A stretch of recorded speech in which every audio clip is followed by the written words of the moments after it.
우리가 지금 계속 보면은 열왕기 하에서 열왕기 상에서는 엘리사를 통해서 이스라엘 백성들이 죄를 짓고 그들에게 하나님께서 엘리사를 통해서 하나님 말씀을 전하고 그들이 회개하고 돌아오도록 하는 그런 내용이었지요.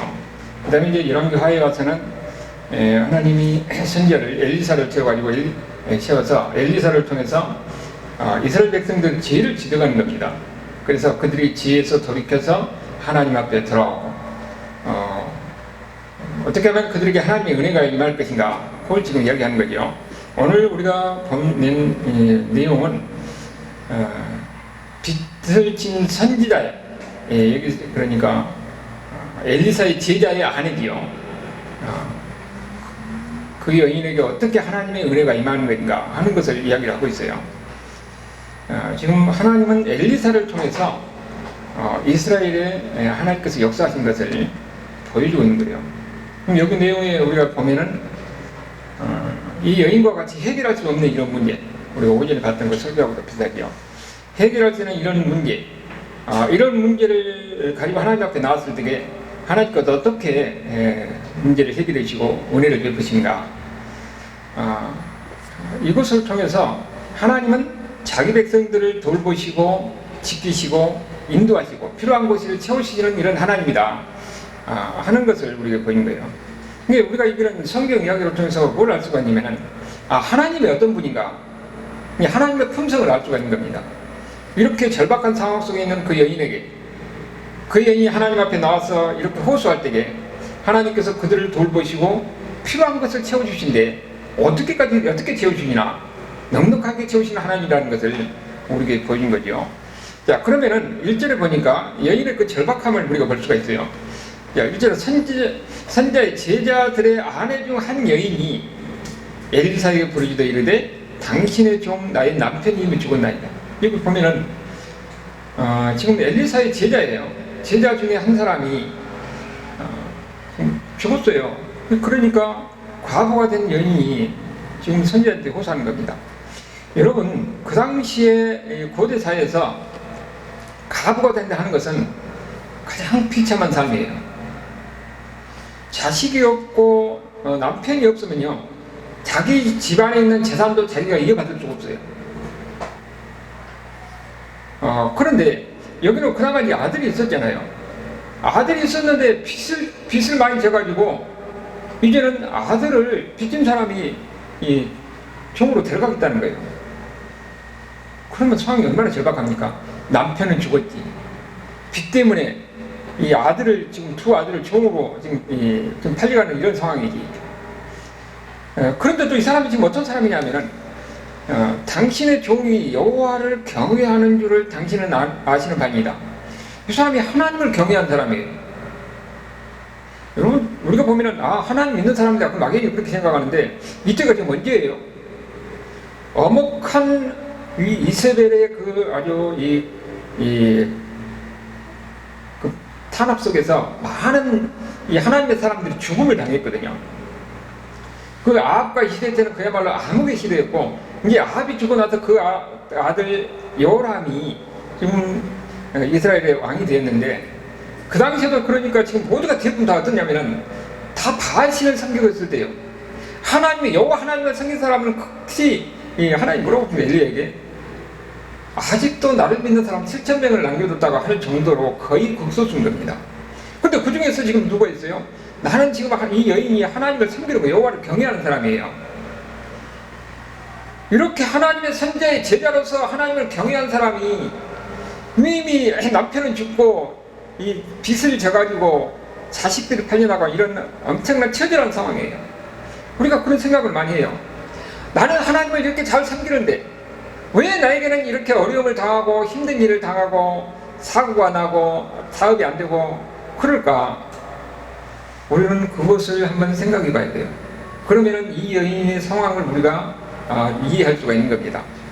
예수 믿는 사람이라고 해서 다 어려움도 없고 이 모든 게 사업도 잘 되고 그런 게 있냐? 그게 아니라는 거죠.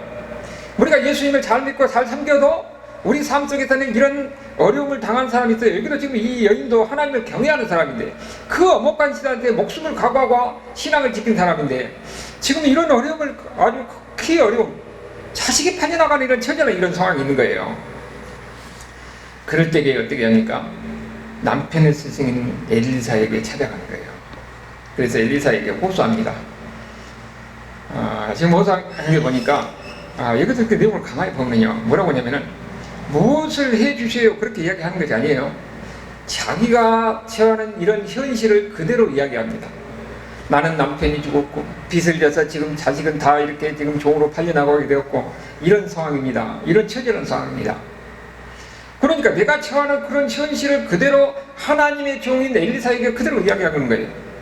그 이야기를 우리가 어디서 볼 수가 있냐면은 나사렛과 이 요한복음 7장에 보면은 이 나사로가 죽을 때에 거기에 마르다와 마리아가 그러잖아요. 예수님한테 기별을 보내서 지금 이 우리 오라버니가 이렇게 죽게 되었다고 그 있는 사실을 그대로 이야기하는 거예요. 그것을 우리가 좀 무슨 말이냐, 역대하 20장에 보면은 잘 보여주고 있는 거지. 역대하 20장 12절에 봅니다. 역대하 20장 12절 다 같이 한번 읽어봅시다. 여기는 여호사밧과 아람의 전쟁에서 지금 아람이 아직 포기하고 이 도저히 중과부적 상태에서 어찌할 수 없는 그런 상황이에요. 그때 여호사밧이 하나님 앞에 하는 기도 내용이에요. 12절 역대하 20장 10절 다 같이 읽어봅시다.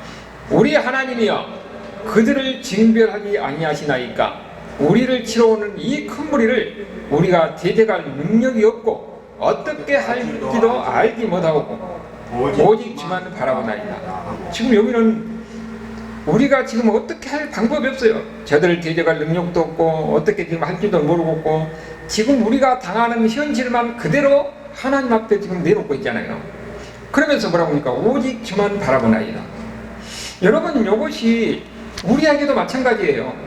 우리가 지금 어떻게 지금 해결할 방법이 있으면 해결하려고 노력이라도 하겠는데 아무것도 도저히 어떻게 할 수 없는 상황에서 어떻게 됩니까? 여기 여호사밧이 하나님 앞에 기도하듯이 모든 문제를 하나님 앞에 내놓고 하나님만 바라보나이다.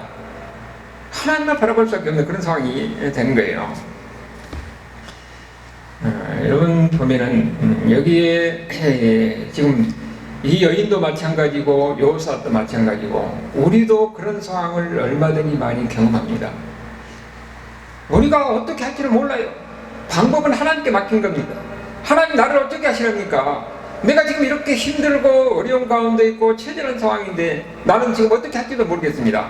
오직 이 형편과 이 환경과 이 어려움을 하나님 앞에 낱낱이 다 고백하고 그리고 하나님만 바라보고 하나님께서 선하신 대로 인도해 주시옵소서. 그 이야기하는 거예요. 그런데 이 여인에게는 한 가지 희망은 뭡니까?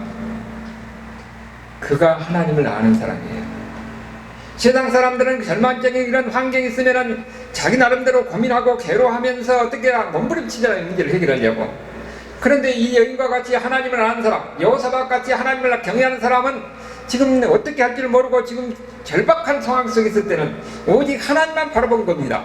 그러니까 하나님과 연결할 수 있는 통로가 있다는 것, 우리가 기도할 수 있다는 것이 이것이 복이에요.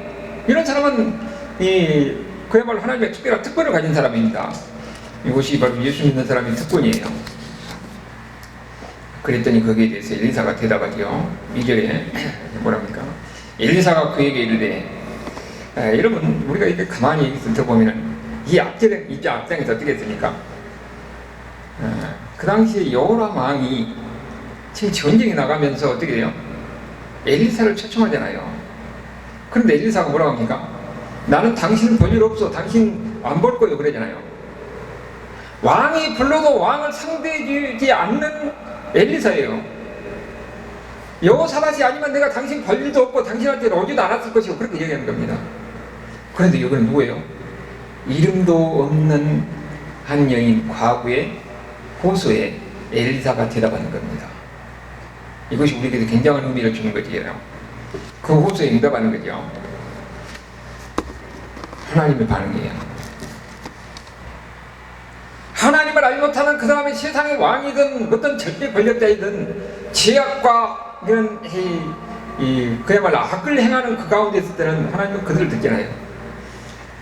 보면은 무슨 맨날 그 미신을 쫓고 하는 사람이 우리 정치인들 많이 보면 알잖아요. 무슨 선거 때 되면 교회 가서 예배 드리지 절에 가서 뭐 하는지 어떤 것은 저도 보니까 무슨 교회 가서 뭐 예배 하는데 하나님 그 예배 받아요? 그거 아니에요. 마음으로는 우상을 섬기면서 우상의 조정을 받으면서 하나님 앞에 나와서 예배를 드린다고 이런 가식적인 이런 행동은 하나님이 싫어하는 겁니다. 여기를 보면은 우리에게 지금 이름도 없는 이 여인 가구의 호소를 들으신 하나님. 왜 들었어요? 이 사람이 하나님을 경외한 사람이기 때문에. 그래서 엘리를 통해서 엘리사가 이 응답하는 것은 하나님이 응답하는 거예요. 여기 보니까 지금 우리가 이것과 관련해서 우리 뭘 보면 시편 142편을 한번 찾아봅시다. 시편 142편 1절 2절을 보면은 같이 한번 읽어봅시다. 시편 142편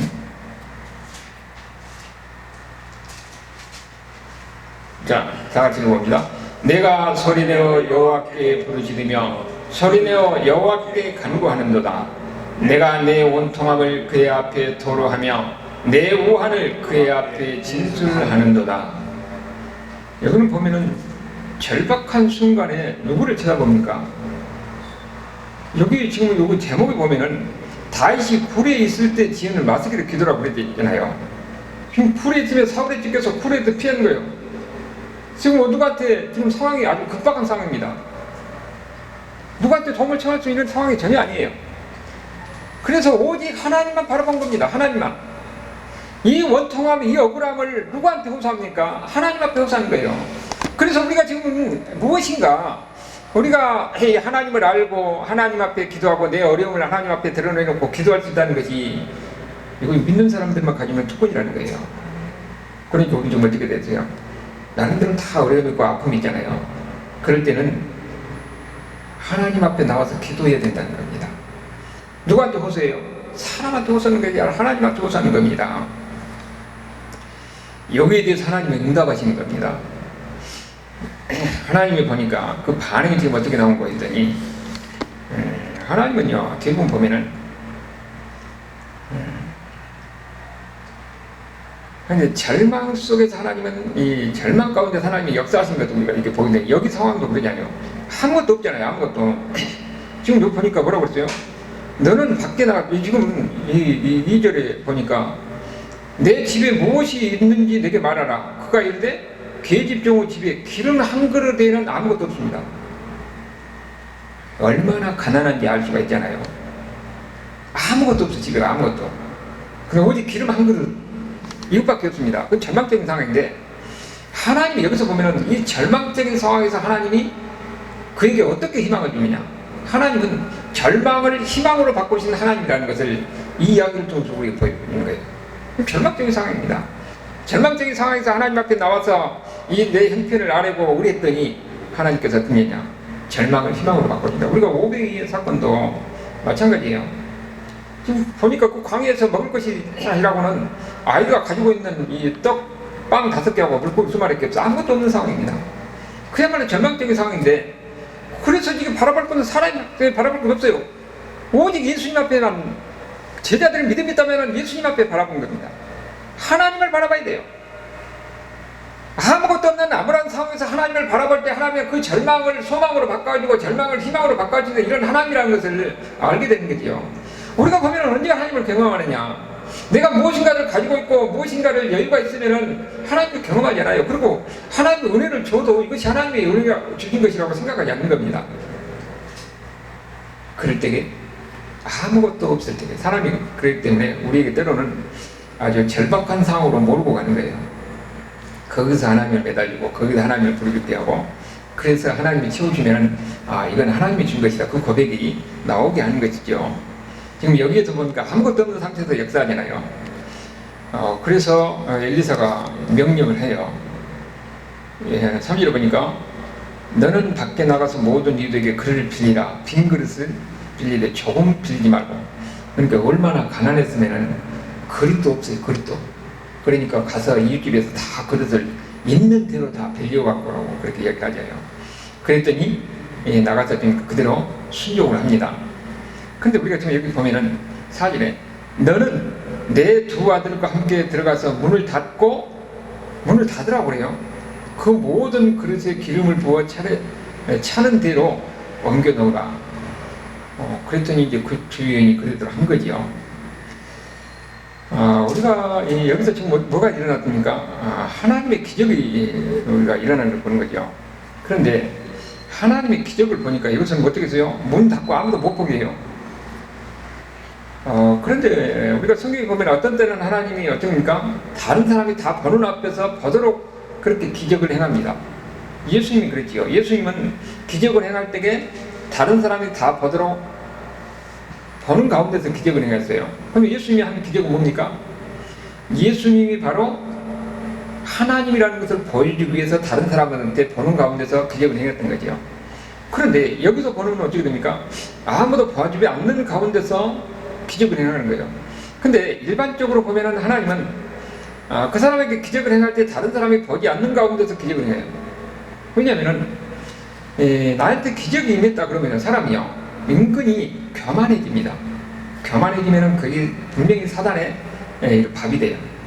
넘어지지 않도록 하기 위해서 사람이 은근히 보면은요 내가 뭐 특별한 은사를 받았다 하면은 나는 하나님한테 특별한 것을 받았다 해가지고 교만해져서 결국은 이 삶의 정말이 안 좋은 경우를 우리가 많이 봐요. 그런 경우는 조심해야 돼요. 그리고 막 은사를 쫓아가고 막 이런 경우는 이 사람이 자기가 하나님 앞에 다른 사람보다 특별한 것을 받았다고 그렇게 얘기하면서 위험해요. 근데 여기 상황에서도 그래서 아무도 보지 못하는 가운데서 이렇게 하라고 하는 거예요. 하나님은 우리에게 기적 자체가 우리에게 준 목적이 아니에요. 그것은 하나의 수단이지요. 하나님이 너를 사랑한다. 하나님은 불가능 속에서 가능해 하신 분이다. 절망 속에서 희망을 주신 하나님이라는 것을 그렇게 보여주면서 우리는 좀 어떻게 된다고요? 이것을 통해서 우리는 하나님만 바라봐야 된다는 거예요. 다윗이 동굴 쪽에서 암울한 가운데 있을 때에는 하나님만 바라보면서 내 원통함, 내 억울함을 어떻게 합니까? 하고 하나님의 절규하듯이 우리도 그런 상황이 있을 때는 어떻게 된다고요? 하나님만 바라봐야 된다는 것을 우리에게 가르쳐주는 거죠. 그리고 여기도 보니까 6절에 뭐라고 하냐면은 그릇이 다 찼다고 그랬잖아요. 여인이 아들에게 이르되 또 그릇을 내게로 가져오라. 아들이 이르되 그릇이 없나이다. 아니 그쳤다고 그랬어요. 어떻게 하나님이 어떻게 이랬습니까? 그릇 있는 대로 가지고 왔는데 다 채워준 거예요. 다 채워준 겁니다. 지금 하나님이 여기서 은혜를 주는데 어떻게 줍니까? 아주 넘치도록 준 겁니다. 넘치도록.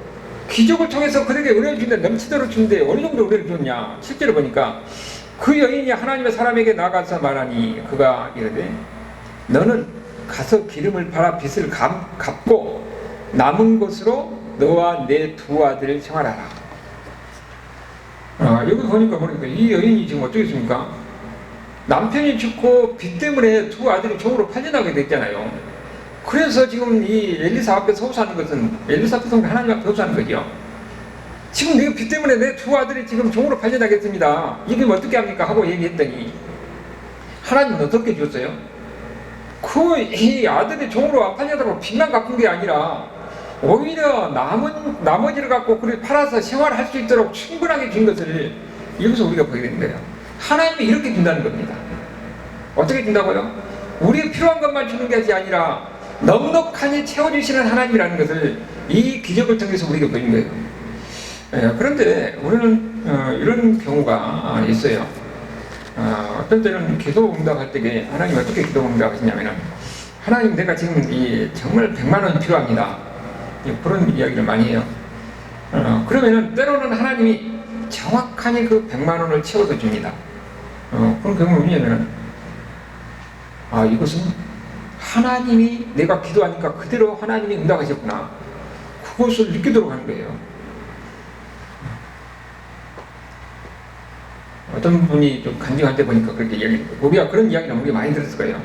내가 이 문제를 이게 지금 절박한 상황이 지금 예를 들어 뭐 부도 막는다든지 그런 상황에서 정말 얼마가 이렇게 필요하는데 이걸 가지고 정말 방법이 없는 거예요. 하나님께 매달렸더니 정확하게 그 액수를 채워줄 때가 있어요. 이것은 사람이 준 게 아니라 하나님이 네 기도를 듣고 하나님이 준 것이라는 것을 체험하도록 느끼도록 하게 하는 거예요. 그런데 일반적으로는 하나님이 주실 때는 일반적인 방법은 뭐라고 그러니까, 오전에 우리가 볼 때에 오병이의 사건에서 다 먹고 12광지로 남게 하셨잖아요. 여기서도 빚을 갚고 그 다음에 오히려 생활할 수 있을까지 여유를 충분히 주는 겁니다. 하나님은 우리의 필요를 채워주신데 넉넉하니 넘치도록 주시는 이런 하나님의 품성을 우리에게 보여준 거예요. 우리가 이게 하나님의 복 주심을 우리가 또 항상 이런 가운데는 다른 경우도 우리가 생각해 봐야 돼요. 하나님이 우리에게 복을 주신데 풍성하게 주는 것이 맞아요. 그런데 때로는 보면은 그 풍성하게 준 것이 내가 원하는 방향이 아닐 수도 있어요. 그건 우리가 너무 더 많이 경험하잖아요. 우리는 이것이 복이 아니라고 생각하는데 하나님은 그걸 복이라고 한다는 겁니다. 그럼 우리가 대표적으로 우리가 보면은 질병을 당한다든지 괴로움을 당한다든지 심지어는 사업이 망하는 경우도 있고 어려움을 당하고 그런 수많은 크고 작은 일들이 있어요. 근데 그때는 모르잖아요. 근데 나중에 지나보면 그것이 나를 향한 하나님의 사랑이었고 하나님의 축복의 방법이었다는 것을 나중에 고백합니다. 그런 경우는 우리 가운데서 내가 예를 들지 않더라도 이런 부지기수로 우리가 많이 들었을 거예요. 그래서 거기에 대해서 로마서 5장에 뭐라고 이야기했냐면은 로마서 5장을 한번 봅시다.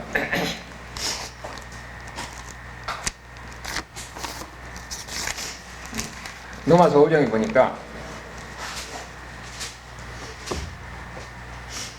로마서 5장에서는 우리가 예수 믿는 사람들, 하나님 앞에 의로웠다고 여김을 받는 사람들은 어떻게 된다고요?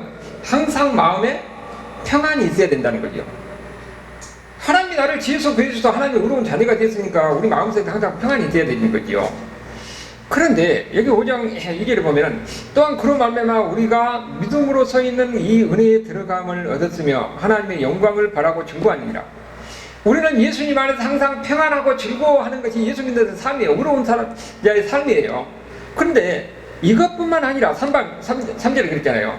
이뿐 아니라 우리가 환난 중에서도 즐거워하나니. 아니요. 예수 믿는 사람들은 환난도 복이라는 거예요. 즐거워한다는 겁니다. 환난도 복이라는 것이에요. 어떻게 환난이 복이 됩니까? 거기에 대해서 뭐라고 했어요? 환난은 인내를, 우리가 환난을 당하면 어떻게 됩니까? 하나님 앞에 막 매달리고 절규하고 그러잖아요. 그런데 하나님이 우리가 기도한 대로 다 들어준 거예요. 안 들어줘요. 때로 하나님의 뜻이 있으면 하나님이 안 들어주고 어떻게 됩니까? 그럼 안 들어주면 그냥 참고 견디는 방법이 없어요. 다른 방법이 없으니까. 그래서 인내가 생기는 거예요. 그 다음에 인내는 연단을, 계속 인내하다 보면 어떻게 돼요? 연단이란 말이 영어로 캐릭터예요. 우리 품성이 변합니다. 우리 품성이 변하는 거예요. 언제 사람이 변하느냐? 모든 것이 잘 될 때 변하는 것이 아니라 어려움과 고생하면서 힘든 가운데서 내가 견디고 이겨내고 참고 그러다 보면은 내가 변하는 겁니다. 내가 변한 내 품성이 변하는 거예요. 그때 우리는 무엇을 느끼게 됩니까? 아, 하나님이 나를 버는 것이 아니었구나. 하나님이 나를 사랑하셨구나. 하나님이 나를 버리지 않으려고 나를 사랑하셨다는 것을 나중에 알게 되면 돼요. 그 다음에는 소망이 가는 거예요. 어떤 어려움이 와도 하나님이 나를 버리지 않는 것이 아니고 하나님의 더 큰 뜻이 있다는 것을 그때는 알게 된 거예요. 하나님의 사랑이라는 확신이니까 이제는 어떤 상황에서도 소망을 가지고 살 수가 있는 거예요. 이것이 바로 이 하나님의 자기 백성들을 사랑하신데 환난을 주신 목적이 뭐라고요? 그것도 복인데 그 사람을 품성을 변하고 그 사람의 성품을 아름답게 하게 하는 거지요. 그러니까 하나님이 하나님의 백성들, 자기 백성들을 만들 때에 오히려 고생하고 힘들고 어려운 과정을 통해서 그가 연단을 받아서 하나님의 사람으로서 우뚝 서게 만든 거지요. 그리고 하나님은 그 사람에게 그러니까 더 큰 일을 하게 한 거기에 하나님의 지혜가 들어있는 겁니다. 그럼 그걸 우리가 요셉의 경우로 볼 수가 있잖아요. 그리고 우리가 역사를 통해서 수많은 사람들이 이런 고생하는 가운데서 하나님을 의지하고 그러면서 하나님을 경험하고 그런 고난의 과정을 드라마틱하게 이야기를 하는 겁니다. 하나님을 경험하는 거예요. 어디서? 힘들고 어렵고 병들고 그리고 그야말로 이 사업하면서 절박한 상황 속에서 매달리고 의지하고 울부짖어 믿는 겁니다. 그런데 그때는 몰랐는데 나중에 지나고서 보니까 하나님이 나를 사랑하신 하나님의 지혜가 거기 들어있었구나 하는 것으로 고백이 된 거죠. 그래서 하나님이 사랑한 사람에게 때로는 환난도 행하신다는 것입니다. 이런 사람은 지금 어떤 어려움이 있더라도 결코 하나님이 나를 사랑하신다는 거 있지 않아요. 그러니까 그들은 항상 소망이 있는 거죠. 우리가 이 이야기를 통해서 하나님의 관심은 어디 있는가 하는 것도 볼 수가 있어요. 하나님의 관심은 왕에게 있는 것이 아니라 누구에게요? 연약함, 이름도 없는 과부, 가난한 사람, 그 여인에게 하나님 관심이 있어요. 우리가 여기에 지금 이 선지자의 제자의 아내에 대한 이야기가 7절이 나왔잖아요. 그런데 열왕기 상 거의 16장에 그렇게 보면은 거기에 오므리 왕에 관한 이야기가 나와요. 찾아볼까요? 열왕기상 16장 23절에서 28절까지가 그 오므리 왕의 이야기가 나오거든요. 6절인데 오므리 왕이 누구냐면은 이 오므리 왕조의 이 세운 사람이에요. 그러니까 오므리 왕조가 오므리가 있고 그 다음에 아합이 있고 그 다음에 여호람이 지금 여기서는 여호람이 3대 때지요. 그 당시에는 이 아합이 그야말로 이 세계사적으로 성경 말고 세계사적으로는 대단한 강국이었어요. 엄청난 그 업적을 남긴 사람이죠. 그리고 거기에 시조가 이 오므리인데 오므리가 세상적으로 하는 엄청난 일을 한 사람이에요.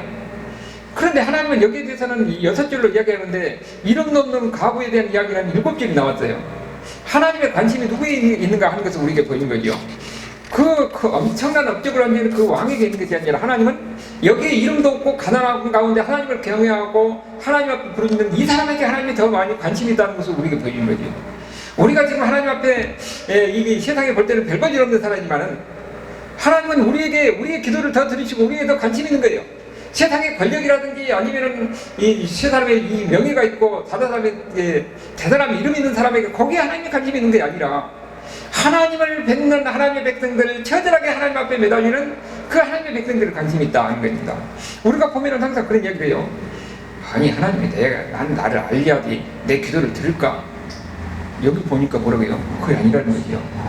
하나님은 대단한 사람에게 관심이 아니라 아무것도 이름도 없고 체질한 가운데 연약한 가운데 하나님의 나와서 하나님의 부르짖는 그 하나님의 백성들에게 하나님의 관심이 있다는 겁니다. 그 기도를 들으시고 오히려 그 기도 어려운 가운데서 하나님을 경험하게 하시고 그 가운데 하나님의 축복을 나타내는 거예요.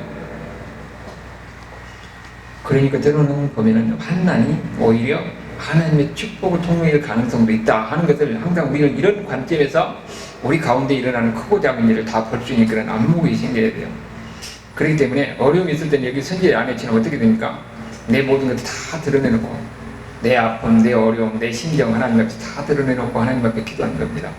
그러면 하나님이 다 우리의 기도를 들으신다는 거예요. 들으시고 끝나는 것이 아니라 그 다음에 응답하시고 역사하신데 그런 절박한 상황 속에서 오면 하나님의 역사를 경험하게 하는 거죠. 그런 은혜가 함께하는 저와 여러분 삶이 될 수 있기를 주님으로 축원합니다. 아멘.